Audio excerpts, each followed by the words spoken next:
Chapter 213, Finally Back. Deputy Dao Lord Shang, I've managed to gather 6,000 merit points during my many years in the sect, but I don't have 300 immortal origin stones in my possession. Would I be able to use top-grade spirit stones instead? Zhu Feng asked in a careful manner. I can give you some time. Gather everything for me in 10 years, and I'll let this matter slide, Xianxia said in a cold voice. But, all right. Zhu Feng replied with a sullen expression. Even after extorting Zhu Feng, Xianxia's mood didn't improve much, and he declared, Do not speak a single word of this to anyone after you leave this place. Otherwise, you'll have to answer directly to me. Piss off now. Everyone hurriedly vowed not to speak of this matter to anyone, then sheepishly departed, not daring to say anything, despite not receiving any merit points for their efforts. After emerging from the Heavenly Sword tomb, Han Li and Qi Liang traveled alongside one another in silence. Upon reaching the teleportation hall, the two of them exchanged farewells with wry smiles before returning to their respective mountains. After returning to his cave abode on the Crimson Dawn Peak, Han Li immediately examined his own body to ensure that no mark had been planted in him by Xianxia, following which he entered his secret chamber to recuperate. Several days later, in the northeastern region of the Bell Toll mountain range, there was a thin, elderly man in a white robe with his hair arranged into a Taoist bun. He was standing on a bare rock on the summit of a lone mountain near the edge of the mountain range, looking out toward the sky in the southwest. There was nothing in the pristine sky in that direction, but the elderly man's eyes were glowing with excitement, while his face was also alight with anticipation. Moments later, a hint of azure light suddenly appeared in the distant sky. Over the course of several seconds, the hint of azure light gradually expanded, revealing itself to be a massive azure sword. There they are! The elderly man's eyes lit up as a faint smile appeared on his face.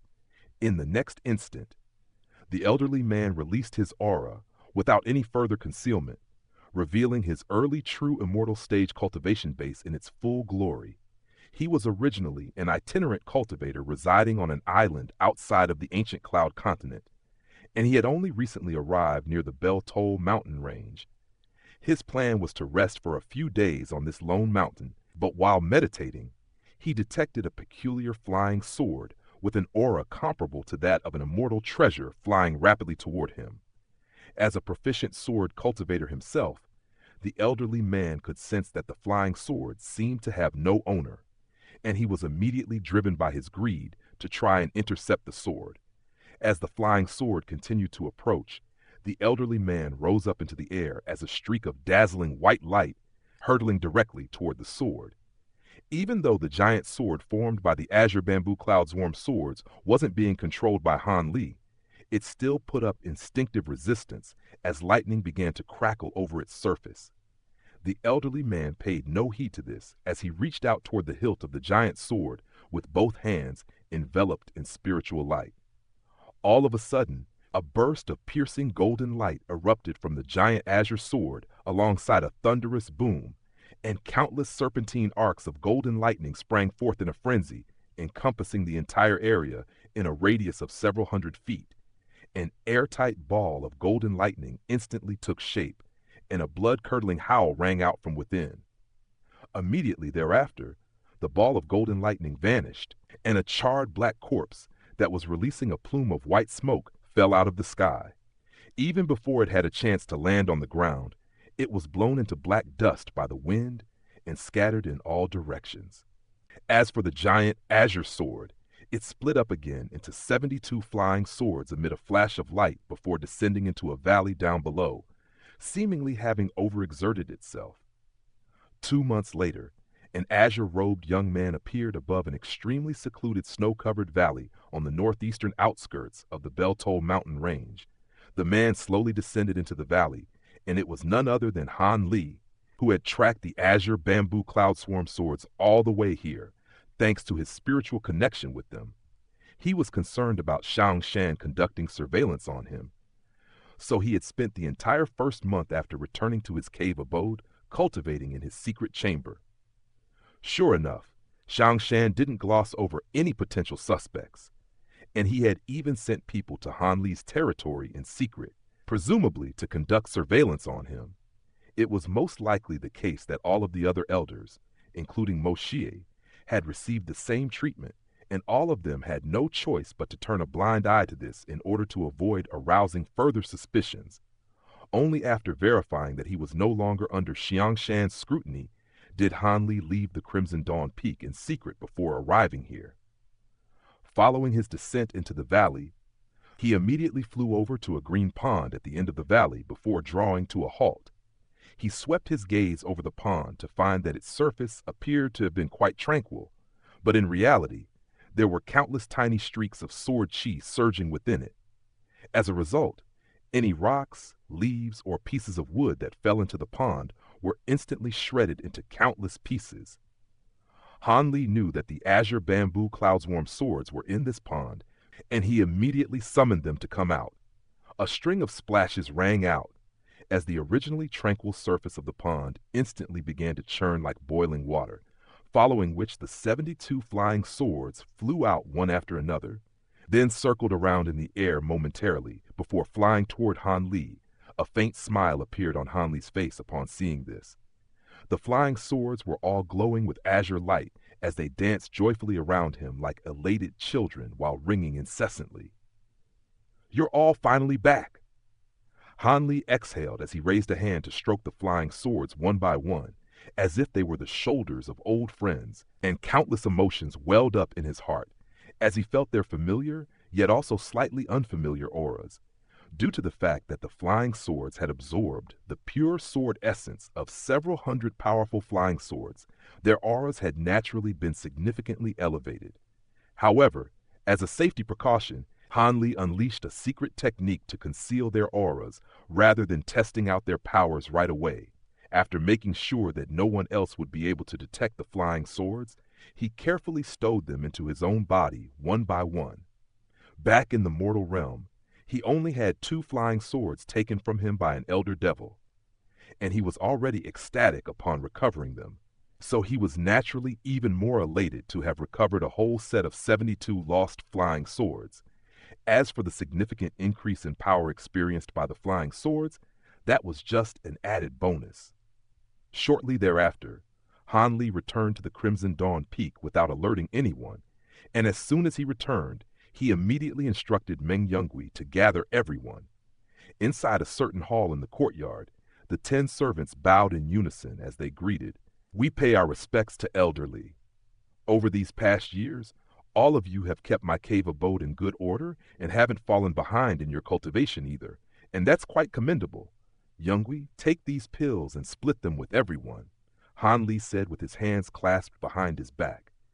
As soon as his voice trailed off, he swept a sleeve through the air, and a burst of azure light flew into Meng Yongui's grasp in a flash, containing a small storage bracelet.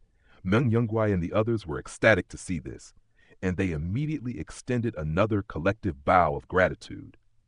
"Thank you, Elder Li."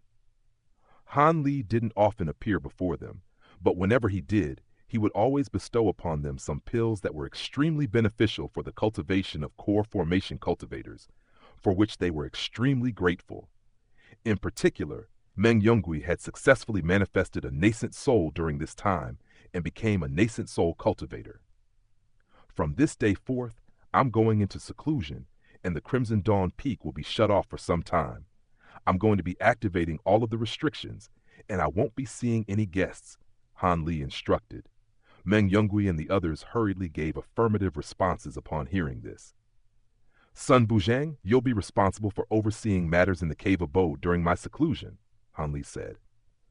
"Rest assured, Elder Li, I'll be sure to perform my duties diligently," Sun Buzhang immediately said.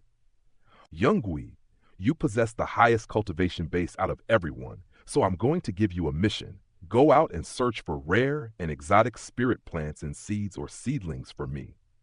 The more types you find, the better, and don't worry about the cost too much," Han Li instructed.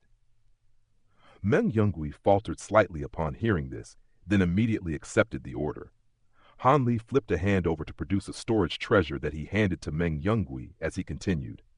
"There are some spirit stones in here, as well as 2 treasures for your protection. If you do a good job, you can keep those 2 treasures as a reward. Meng Yongui injected his spiritual sense into the storage treasure, and an elated look immediately appeared in his eyes as he said, "Thank you, Elder Li. I'll be sure to do my best." Envious looks appeared in everyone's eyes upon seeing this. The treasures inside the storage treasure had to have been quite powerful. Otherwise, they wouldn't have gotten such an excited reaction out of Meng Yongui. In particular, Sun Buzheng was feeling both envious and regretful. His cultivation base had originally been slightly higher than Meng Yonggui's, but during these past years, Meng Yongui had made a series of consecutive breakthroughs, reaching the nascent soul stage before him. If he had known that this would happen, he would have worked even harder in his cultivation, and perhaps he would have been the one to receive such a reward then. Meng Xianxia was staring directly at Han Li with an unblinking gaze, and there was a hint of anticipation glowing in her eyes. She had changed into a pristine white dress, giving her a pure and gorgeous appearance. "All right, you can all go now," Han Li said to everyone with a smile before turning and making his way back into his cave abode. Everyone immediately extended a collective bow once again. "Farewell, Elder Li." However, Meng Xianxia didn't bow with everyone else, and her face was gradually growing paler and paler. A faint thump rang out as the gate of the cave abode swung shut. After speaking to Meng Yongui for a moment, Sun Buzheng picked out a few people to accompany him, and before long, they were busy at work. Meanwhile, Meng Xianxia was staring at the shut stone gate while biting down on her own lower lip with a sense of melancholy in her heart. Meng Yongui could tell that she was feeling very dejected, and he approached her before asking, "What's wrong, Xianxian?" "Nothing," Meng Xianxian replied as she lowered her head, and a film of tears had already appeared over her eyes. That entire time, Han Li hadn't even taken a single glance at her. Meng Yongui was aware of his sister's thoughts, and he sighed. "Elder Li is not from the same world as us. You should be well aware of this." Meng Xianxian shuddered slightly upon hearing this, but she then raised her head with a determined look in her eyes. Meng Yongui could only shake his head and heave a faint sigh upon seeing this. On the outside, Meng Xianxian had a very delicate appearance, but she was actually very stubborn and unyielding on the inside, and he was powerless to dissuade her once she had her mind set on something. In any case, perhaps this wasn't necessarily a bad thing. Meng Yongui set these thoughts aside with a faint smile and began to ponder how he was going to complete the task assigned to him by Han Li.